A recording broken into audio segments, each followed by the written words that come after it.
So 2/3 of you were here last year, or in the fictional sense, 5 years ago, when we did the first Roving Bastion Armsweir, legally distinct from Mobile Suit Gundam. As you recall, you took place in Operation One Shot, a strike against the Maxiland particle condensers somewhere on Earth in an attempt to set the Terran hegemony back and get the satrapy. You were part of the satrapy of Zera, get the satrapy getting more of a push into Earth's territory. Now, the THF's PBR lights, which were mass-produced versions of the terrifying Roving Bastion Armsweir, needed the P-clip to power their particle beams, and they could only be recharged at a manufacturing facility, and you went there with Seer Easeworthy, who was your leader, in the Testy Frog ship to take out that factory. I remember all of it. How could we forget? Now, the people who were there were successful in taking out the factory, but were then ambushed by the Ivory Garrison itself, home of the Armsweir, Mortar Weir, and Tank Weir. The Tank Weir, of course, being completely useless. It immediately got stuck on a tree stump and fell over. But anyway, one of you did not survive. Heroically sacrificed himself to save the others. Yes. Unfortunately, Good, he was kind of mean. The system we were using, Lancer, last year really did not want people to self-destruct despite having the self-destruct option in it. It took a very long time to sacrifice himself. But boy, was it dramatic. And the other two were rescued by Seer Easeworthy himself, and he carried you back to the Testy Frogfish. Frogfish? Yeah, sure. Where you escaped into the oceans of Earth and carried out the rest of the Four Seasons War. So that is bringing us to 5 years later. Unfortunately, Pat and his character, not Alex Jones, can't join us today, but we are joined by a new player. So I'll just introduce the people who are here. Going down the list here. Joining us, we have the inimitable GetDaved. Ha! You can find GetDave's Let's Plays on youtube.com/GetDave. And you also have a Patreon, right? Yes, I do. Good. I'll put a link to it in the show discussion. Donate to Extra Life today instead. Yeah, Extra Life is where we want to be sending our money. We've also got with us Velvet, OGBrownSugar, from the podcast Splinters of a Broken Sun, and other upcoming projects. Why don't you introduce yourself, Velvet? Hey folks, I'm Velvet, and you've heard me on Splinters of a Broken Sun, and some more stuff is going to come out soon, so you'll get to hear more of my awful lisp and weird accent. It's a great accent and a wonderful lisp. You can find Velvet on Twitter at OGBrownSugar, as I recall. Yes. And we're joined by, I want to say John, but what do you want to go by? Yeah, John's fine. All right, introduce yourself. I'm John of pretty much only Roving Bastion fame. Oh, welcome back. Will you be reprising the role of Kane this year? Yeah, of course. Wonderful. It's very exciting. We have one carryover from the previous series. The only survivor, probably. We'll find out. Yeah, Alex Jones was not going to last. Not if Kane had anything to say about it. Kane was not a fan of him, as I recall. So, Roving Bastion, Lambda Armsweir, where you are now. I sent you this document, but it doesn't really matter if you read it, because I'm going to read it now. Following the mixed success of Operation One Shot, the satrapy of Zera gained a temporary advantage over the Terran hegemony on Earth. However, the advantage was short-lived as the THF rolled out more powerful mass-produced Armsweir models and took back the Earth. Later, the Ivory Garrison carried out a daring last-ditch assault on the Seranic stronghold of Fastatokalon, behind enemy lines. There, Imara Ro and the Armsweir itself defeated Seer Easeworthy piloting the experimental mobile armor Zerang, turning the tide. The war ended on the winter solstice of Cosmic Century 51. Secretly, during the last months of the war, Seer Easeworthy engineered the deaths of the entire Garbo family. He was seeking revenge for his father, Zira von Kosan, the original ideological founder of the satrapy of Zira, and that guy was definitely assassinated by Dogwhistle Garbo and his terrible children as part of a silent coup. Triumphant, the Terran hegemony regained a measure of control over Nimbus Colony and the other space colonies that made up the satrapy, and they organized an elite group called the Goliaths to hunt down the remnants of Garbo's extremist Zarin forces. Seer Easeworthy and his surviving squad mates, including Kane, seemed to disappear from history. 5 years have passed. Out past Nimbus Colony, the Neo-Zera are growing in power under the influence of child satrap Athna Garbo, last surviving Garbo, and her regent, Hubris Oba, handles the day-to-day running of their growing coalition. The Goliaths struggle to bring Neo-Zera to heel so far from Earth, and their tactics grow increasingly extreme. Meanwhile, back in the Terran hegemony, I'm going to get that word correct one of these times. Why did I pick such a terrible word? And the anemones. Yep. Meanwhile, the Terran anemone. Okay. Meanwhile, back in the Terran hegemony, the Earth's attempts to centralize political power are increasingly alienating the lunar colonies and the arc clusters out in space. A new faction, the Anti-Terran Hegemony Organization, ATHO, has stepped up to push back against Terran domination and attempt to negotiate a fair deal for the people who don't live under the quotidian tyranny of gravity. Led by Crunk Fiver, a former Terran hegemony general horrified by the atrocities being committed by the Goliaths, ATHO is rapidly becoming a significant player on the political and millenary stage. Yeah, they're really good at making hats. It's becoming a political player on the political and military stage. Their flagship is the Omega, captained by Miller Banisher, with a complement of roving bastions commanded by Lieutenant Veer Venus, who is absolutely not Seer Easeworthy in a bad disguise. The Omega is on its way to a colony loyal to the Terran hegemony. Rumor has it they are testing the next generation of Armsweir there, and the ATHO plans to steal it. This year, that's where you come in. Yay! Each of your characters are members of the ATHO Strike Force under the command of Lieutenant Veer Venus and his very big sunglasses. You should be able to see him if you're looking in Roll20. Just to clarify, his last name is Venus. His last name is Venus. All right. Just want to make sure that we're all clear. It's Lieutenant Veer Venus. Okay, and this picture that you are seeing is the ship you're on. I took this from an old Traveler RPG ship layout and just did some photoshopping on it. So this is the Omega. It's a ship that looks kind of like an avocado with ears on it. And it's got 3 main decks. The crew deck, the main deck, that's the bridge in the front, and the Roving Bastion deck, where all the big robots are. So let's hear about your characters. Would anyone like to go first to tell us about your character? I will go first. Okay. My name is Joseph Smith. I go by Discount because I provide exceptional value for the money. I'm actually not really into all this, but I work for a temp agency that loans out pilots. Oh, sure. No big deal, but I was Employee of the Year 3 years ago.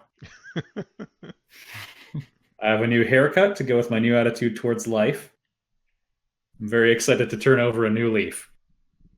That's so exciting. And your playbook is the Ace, a graceful and daring pilot. Beam Saber, like the game Blades in the Dark upon which it is based, has playbooks instead of character classes. And the playbook theoretically contains everything you need to play the game as a player. So the Ace does good flying, basically. That's their thing. Yes. Okay.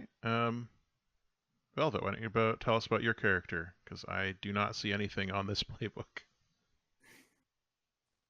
Oh, you know what? I will send it to you in a second. But yeah, because I made a copy. My bad. No problem. But my character is Randall the Savage, call sign Macho. They look eerily similar to, but legally distinct enough from the legendary Macho Man Randy Savage. Good. They were an underground street fighter, unfortunately arrested for alleged drunken brawling, but really it was more inebriated preemptive self-defense. Mm-hmm. They were offered a deal to fight in exchange for a reduced sentence. Okay. And we'll figure out how that led to them joining the ATHO as we play. And that brings us to John. All right. Kane's returning after barely surviving the last mission. So his repeated brushes with death, mostly at the hands of his commanding officer in that mission, have led him down a dark and twisted road of experimenting with himself and his vehicle. Oh, Yeah, my. without much ethical oversight. So he's heavily modified himself. He's got custom implants and looks half human, half cyborg now at this point. Scary. He's become an edgelord. I think that's the official name of this playbook, but we'll go with technician. Yes, the technician. Brackets edgelord. A savvy Brackets researcher. my parents would never understand. Parents just don't understand. All right, that's good. I'm going to open this up that Velvet sent me so that I have everyone's thing here. Okay, what do we need to do in order to finish setting up all of our characters? I don't know. Good. Good start. All right, so John, it looks like you mostly have things set up there. I am a scientist, so Right. good student. So I believe there are a number of points that you get, which are split between pilot action points and vehicle action points. And we are going to take a little bit of time to figure out what those points should be for all of us and make sure that we're all in the right place. Let me just pull open here. Where is the character creation? It's definitely in here.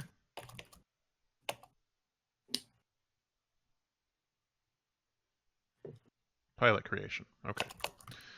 Pilot creation is in this, in the game system document here after the actions list. So choose a playbook. Who were you before the war stole from you? This is your history. How has your pilot experienced the cost of war? This is your tragedy. What were you doing before you joined the squad? But after your tragedy, this is your opening. It's new haircuts, for example. Yeah. Okay, add the 3 starting action points from your chosen playbook to your character sheet. So those ones I think were already in there. Yeah, they were already added in, I think. Yep. So they're already on there. Those are the ones that are by default in your thing. So for the soldier, for example, that's 2 points in struggle and 1 point under command. Or for the ace, you've already got 1 point in engineer and then 2 points in maneuver under vehicle actions. So the next step... I believe you. Okay, now you put 1 point into a pilot or vehicle action that expresses your history.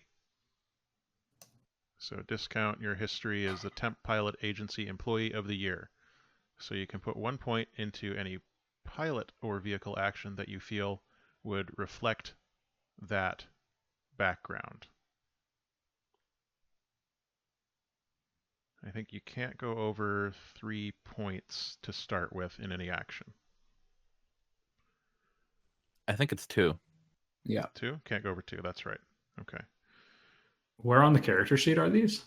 The On the right. actions are on the right Oh, side. yeah, right. So you can pick pilot yeah, actions okay. or vehicle actions. And same for Randall Savage. Your history there was... What was your history? Underground street fighting. Underground street fighting. So you can put a point into Nice. anything that would match with that. Yeah, so for example, like my history of being a hacker soldier in the past, that made sense to choose interface because that's something that Kane would be able to do. Mm-hmm. Right, each action cannot exceed 2 points, that's what it says. Okay, so 1 point for your history, and 1 point into an action that expresses your opening.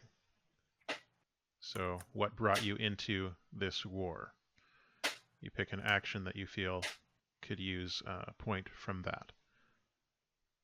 So, for example, your new haircut could go into something under Finesse. consort, or even command if it's that kind of haircut. I don't know. Or perhaps even finesse if your hair is a place where you might hide a gun or something. Yeah. Or just way more streamlined now.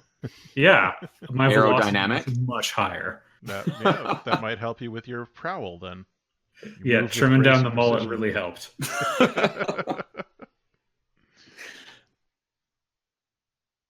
Okay. All right. Good. I picked modify as a vehicle action for the first one, and then second one. Yeah, we'll drop in consort. Okay.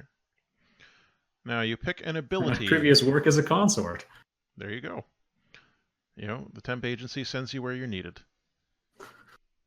I get the job done. No matter the cost. You pick an ability from your playbook. Now, in general, it's laid out so that the top ability in the list is the one that's most immediately useful, but you can pick whichever one you want. I see you've picked More Than Meets the Eye for the ace. Yes, I can turn into a cassette tape. What happens to Joseph when his machine turns into a cassette tape? It's a large one.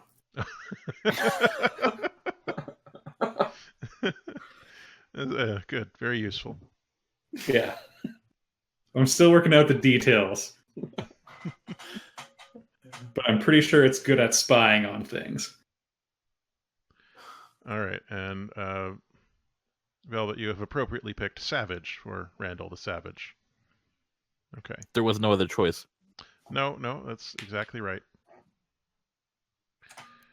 And choose an ally and choose the squad they belong to from either premade squads. Okay, so the squads list you can see under faction squads if you go over to that tab at the bottom of the shared Google document there.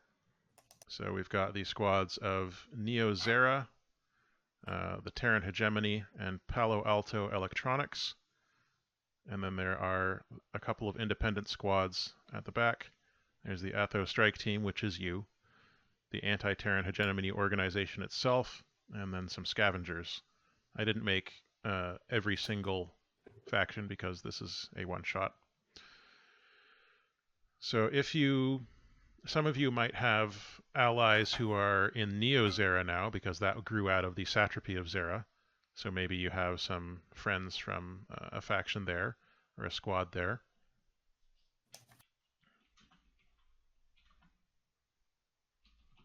I'm adding a group called the Regent's Glory, which will just be a group of knights who pilot robots under Neo Zera. And we'll put the Neo Zeran Engineering Corps, and they'll be tier 2 as well. All right, so you can look at the list there and see if there are any groups that you might have an ally in. It can be any of the groups because we don't necessarily know what your characters, which factions your characters come from, other than we know Kane is originally from the satrapy of Zera. So the other two of you, I don't know where your characters are from. They could be from Earth, they could be from the moon, they could be from a space colony. Which is the rowdiest faction?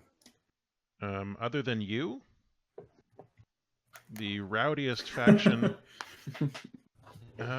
let's see. So under Neo-Zera, probably the Regent's Glory are pretty rowdy folks. Under the Terran hegemony, the Goliaths are out of control. I don't know if I would call them rowdy so much as monstrous. The PBR Ace team is probably the PBR Ace team is people who were ace pilots in the Terran hegemony during the last war, so they could be pretty rowdy.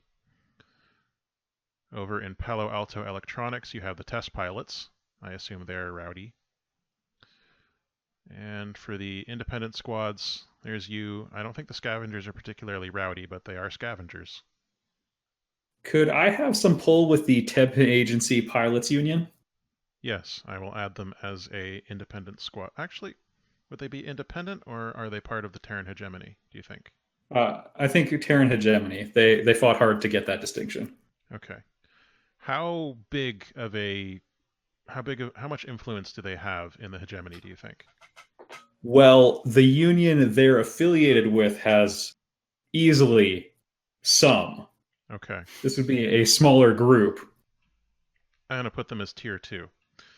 And they were the temp pilot. What was it? Satrapy Temp Pilots Local Union. Okay. Temp pilots. Local union. Branch 46. Branch 46. All right, I put them down at the bottom there as our final squad in the Terran hegemony. How many allies and rivals are we supposed to have? That's what we're doing right now. You pick one ally, and then you pick one rival. So an ally, you have +1 status with their squad. So if you are allied with the Temp Pilots Local Union Branch, then I'm going to put an X here.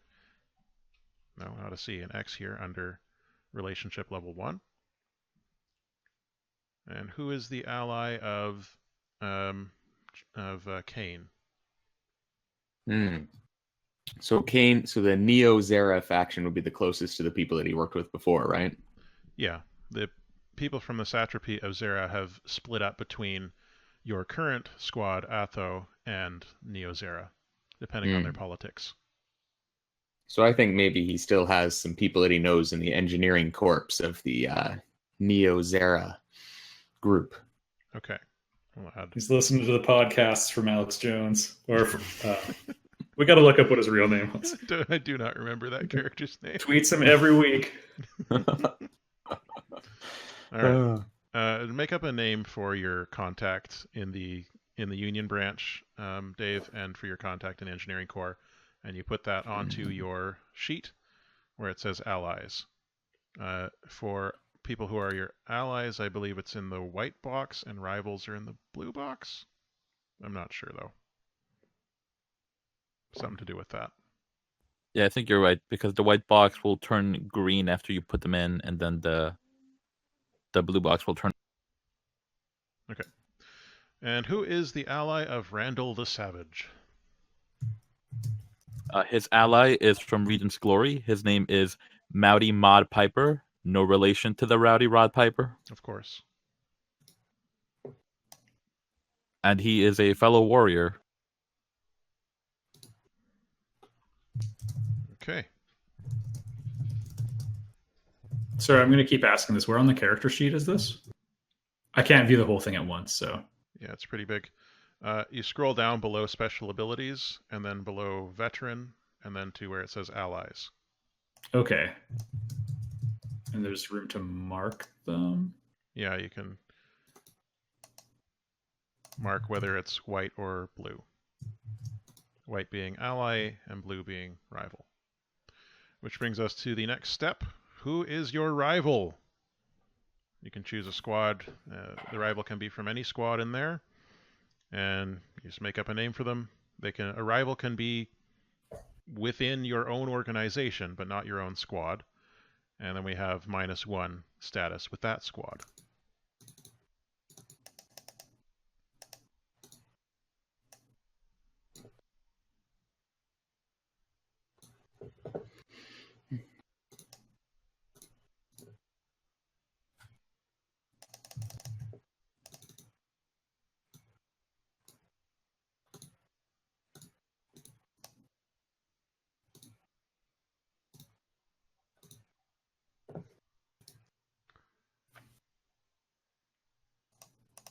already put your names, your call sign. So you've got your look as well. Good. What your character looks like. Just checking. The allies is filled in on my sheet now. Oh, yeah. You can pick one of those, and then we'll say that they're the person from that faction, or you can just add a new one to the bottom in the blank there.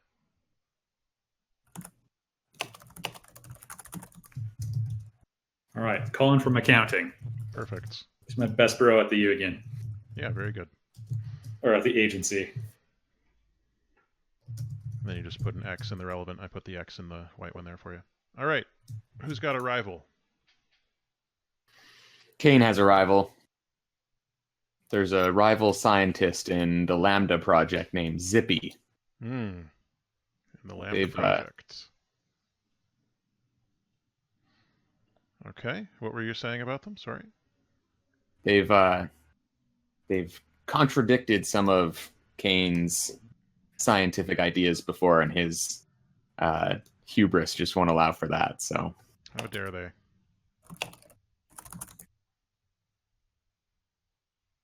Anyone else got a rival? Yeah, I got a rival, Brock from accounting. Is that also in the temp pilot? Cannot stand him. Yeah. Okay, so that brings our relationship status for now back to 0. Okay, and does Randall the Savage have a rival? Yes, his rival is Mulk Mogan, an uppity officer who initially was against them recruiting Randall. Okay, so is that within the anti-Terran hegemony organization? Yes. Okay. So your patron faction, I will put a negative status with them. Good.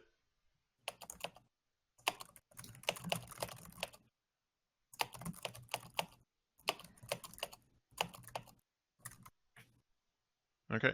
It says write your name, your pronoun, your call sign, and your look.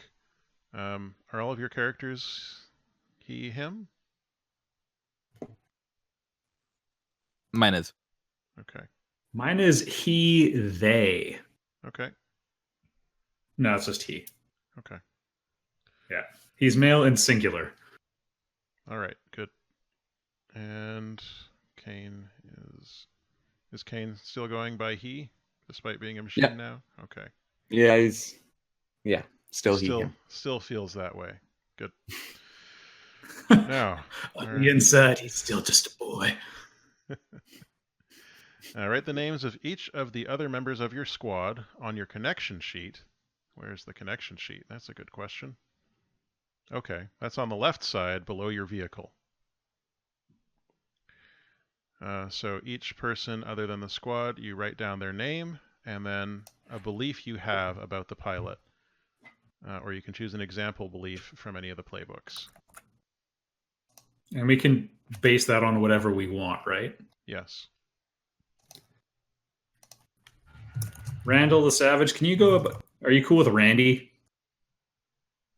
Most definitely.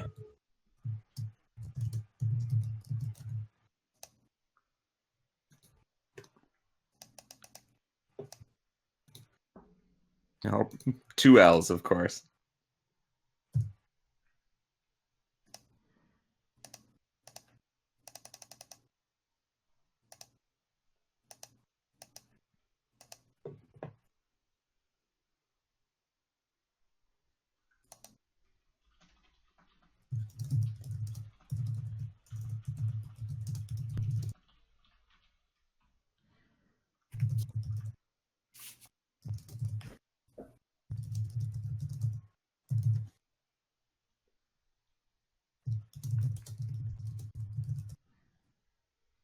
You put a tick in their connection clock, which means you can help each other out.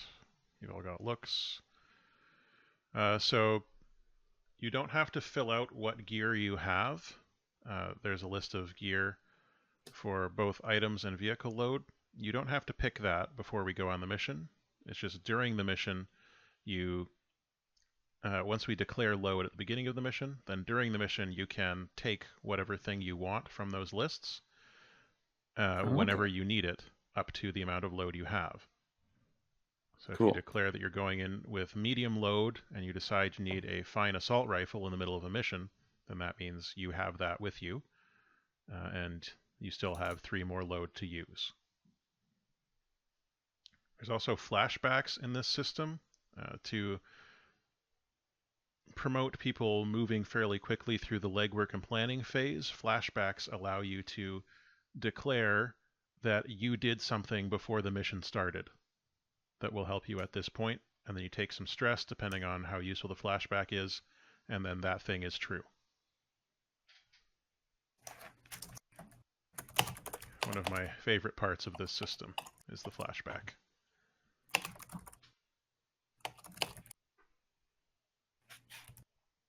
All right.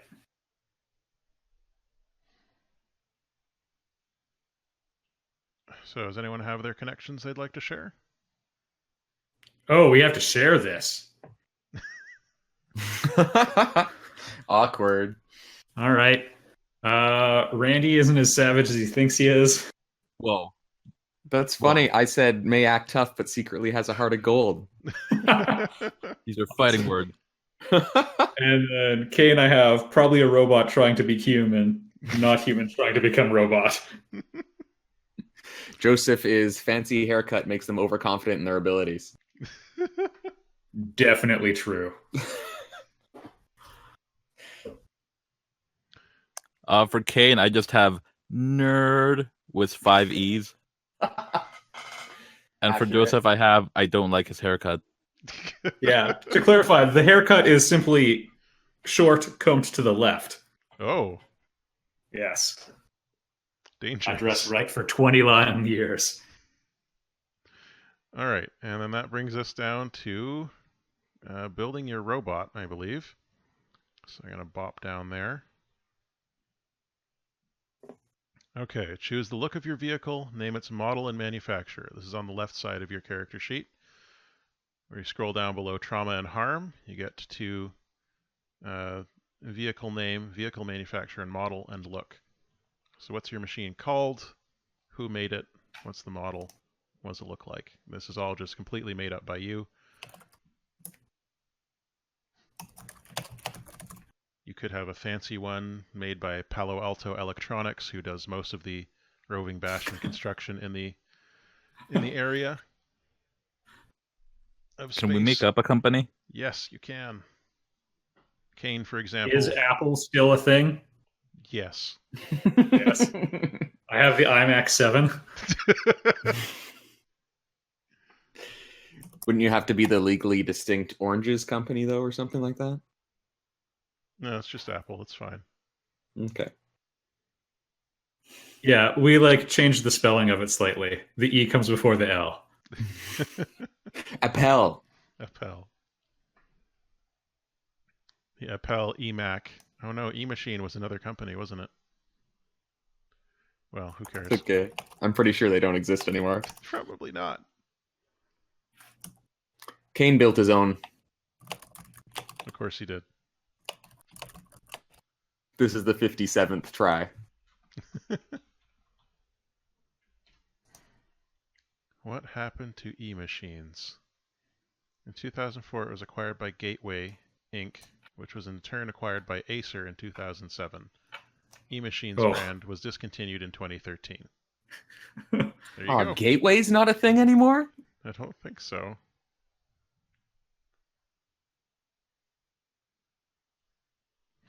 In 2013, Gateway and Packard Bell were still kicking, but that was in 2013.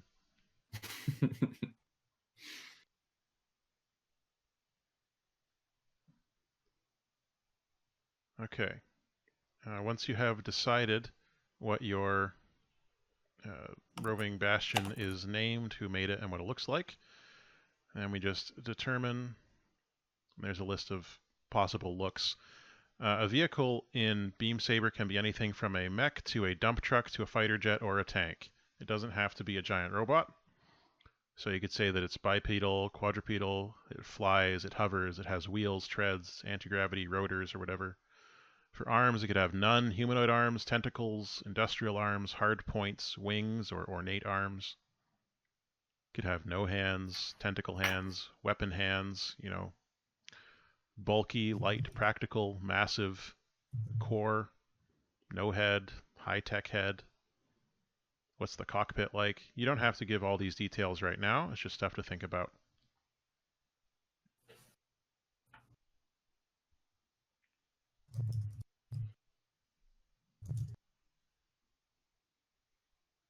All right, I've got mine ready to go. Okay. All right, so it is an iMech 7 manufactured by Apple. It is named My Computer due to a mishap while naming it, and I cannot figure out how to fix it. And it looks like the Dina mech from Xenosaga, because that's the best mech ever. I think maybe you used that one last year too, and that's fine. Yes, I did, Matt. And I love it. It's a classic model. Okay, and I believe the last step there is you get 4 points to spend on vehicle actions. And you can't go above 2 during character creation for any one action. So vehicle actions are expertise. Under that segment you have battle, which is close quarters combat, destroy, which is long range combat, maneuver, which is the skill and grace in getting out of the way of things, flying between skyscrapers, etc., and manipulate, which is how good are you at picking things up in your robot. Under acuity, we have analyze, which is doing like scans or sonar, calculations, range stuff. Bombard, which is using ranged weapons to attack things beyond human sight. So missile targets, shooting a railgun, saturation bombardment, but that might also be destroy. You have modify.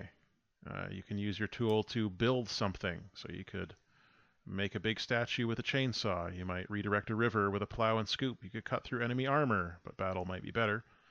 And then you have scan. Scanning uses your vehicle to know what the model of an approaching vehicle is, or spot the heat signature of an active generator. You could try to judge a building's stress points, but analyze might be better.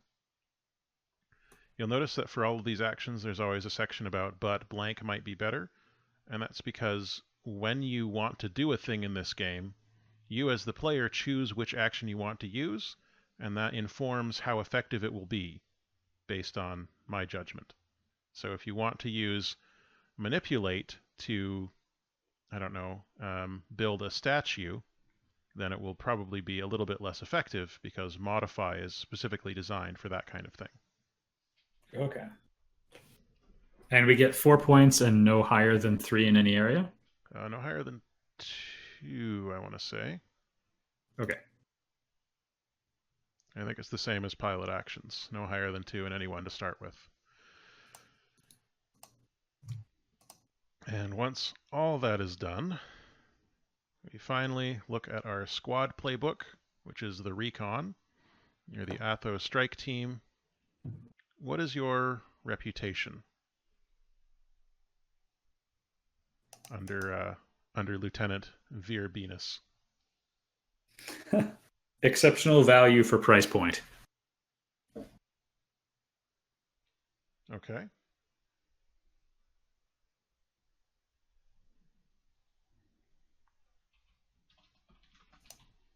Is that for the whole squad or just for you? No one else jumped on it, so I'm not sure. Where do we see that? That's under the okay, you see after soldier there's the / tab, which is empty, and then there's one that says recon. So you look in there. Reputation is just like, do people see you as merciful? Do they see you as cruel? Do they see you as intelligent, high finesse, brutal? Effective. Okay, does that sound all right? Yeah. Okay. I was going to push for the Walmart of mech squadrons, but sure, we can go with that. All right, your operating base is the Omega. We don't need to worry about forward operating base stuff right now. Your patron faction is the Anti-Terran Hegemony Organization. Your direct superior is Captain Miller Banisher. We don't need to worry about cash materials or personnel or long-term projects because this is a one-shot. The only thing we need to look at is special abilities. That's the only thing we need to worry about right now. So the abilities of your squad playbook can affect your character because your character is part of the squad. So you can, for example, have the Everyone Steals option, and each player adds +1 action rating to Prowl, Finesse, or Engineer, up to a max of 3. AR Echoes, something allows all of your squad members to see and interact with the altered reality environment that is normally hidden from sight. Pack Rats, when you roll to acquire an asset, take +1d. That could be useful in the setup. Sponsor, I wouldn't go with. Second Story, when you execute a clandestine infiltration, you get +1 dice to the engagement roll. The engagement roll determines how good things are for you when the mission starts. Let's see. Rolling entanglements will not come up, so don't bother with slippery and synchronized. When you perform a group action, you may count multiple 6s from different rolls as a critical success. If you roll more than 1 6 on your dice in any action roll, it's a critical. So in this case, if you're doing an action where everyone is working together, if 2 different people roll a 6, then you can still count that as a critical success. Now, as usual, the top ability is considered the most immediately useful one. So that's the suggested one, but you get to choose as a group which one appeals to you the most.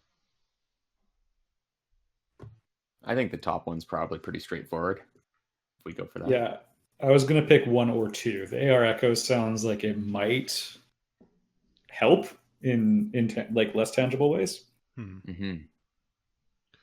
Okay, well, let's go with Everyone Steals in that case. So you can each add +1 to Prowl, Finesse, or Engineer. And this time it's up to 3, right? Yeah. Yeah. Such an engineer.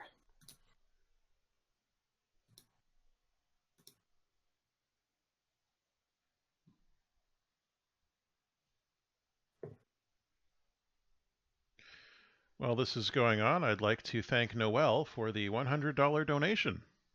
That's put us over 500. Thanks, Noel. Well past a quarter way to our goal. Thank you. Noel, of course, one of my favorite people. I do deeply appreciate your donation this year.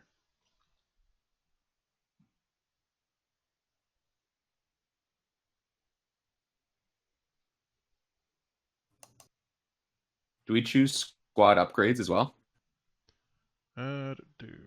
Squad upgrades. Okay. I set you at tier 1, so you may choose 1 squad upgrade, yeah.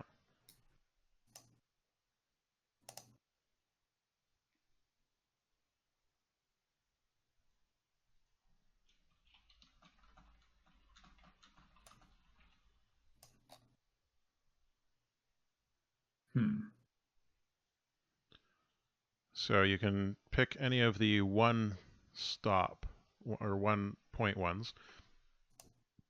Recon rigging, each pilot gets 2 free load of tools or gear. That could be any kind of tools or gear. Elite rooks, you could have a cohort, like the other roving Bastion pilots on the ship could help you out with certain things.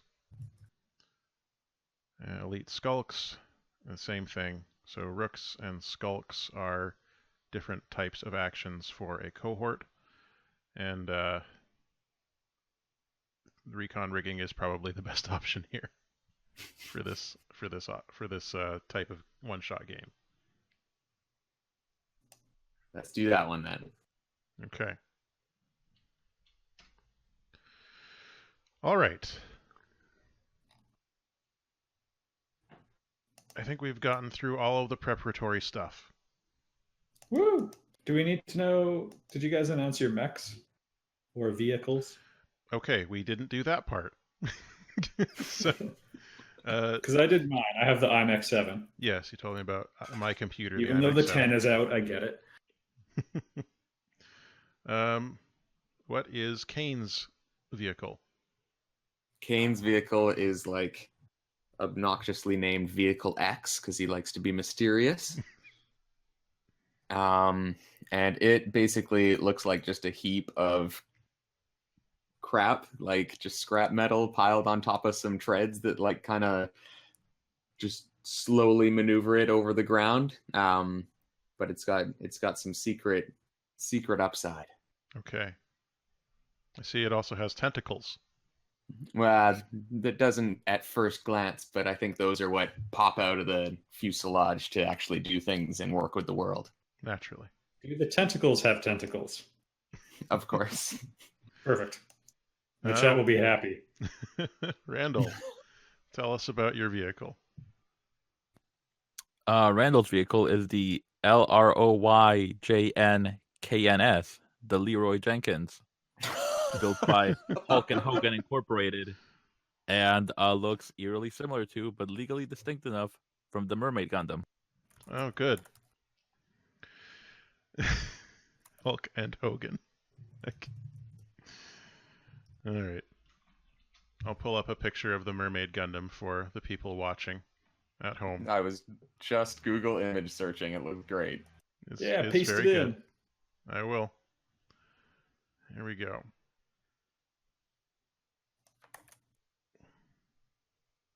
That's mine.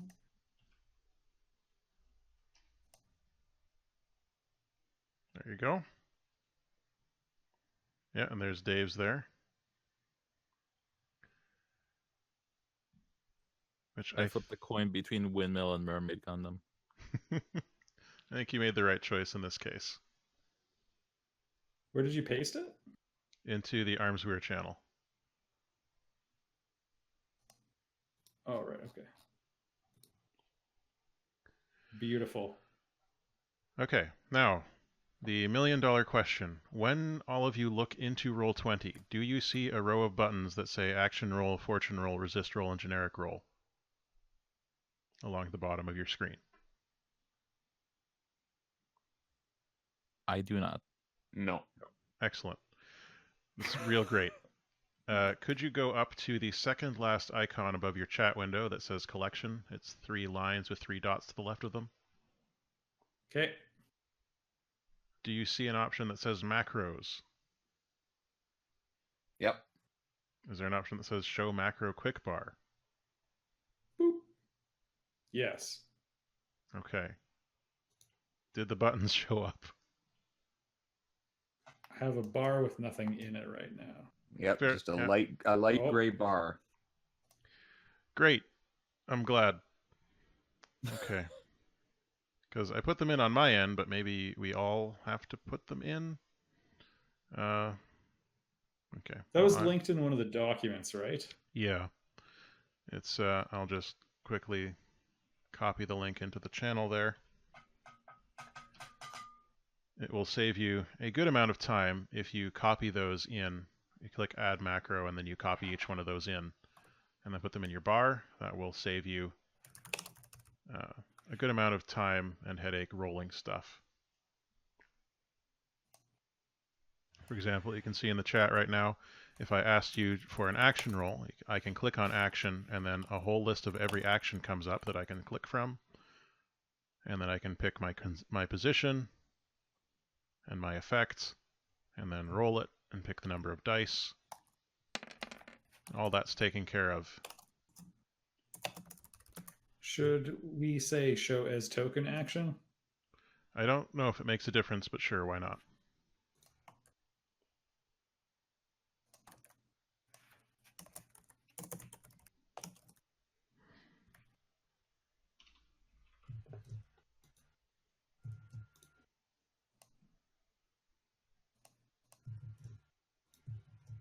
All right. I have my 4 rolls. So action, fortune, generic, and resist, right? Yeah.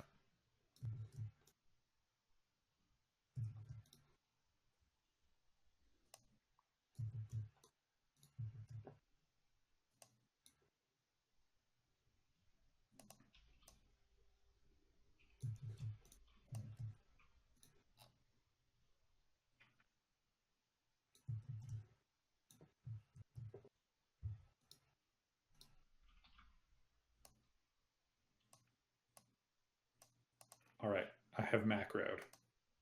Excellent. Token action is useful if the macro requires data from the token to run.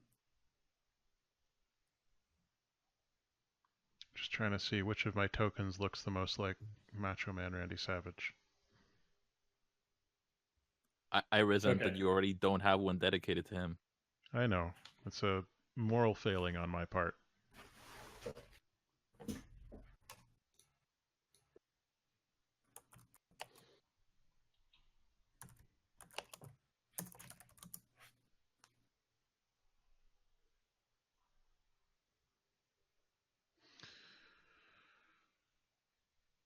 Good. So, are you ready? Nope, let's rock. Is my vote.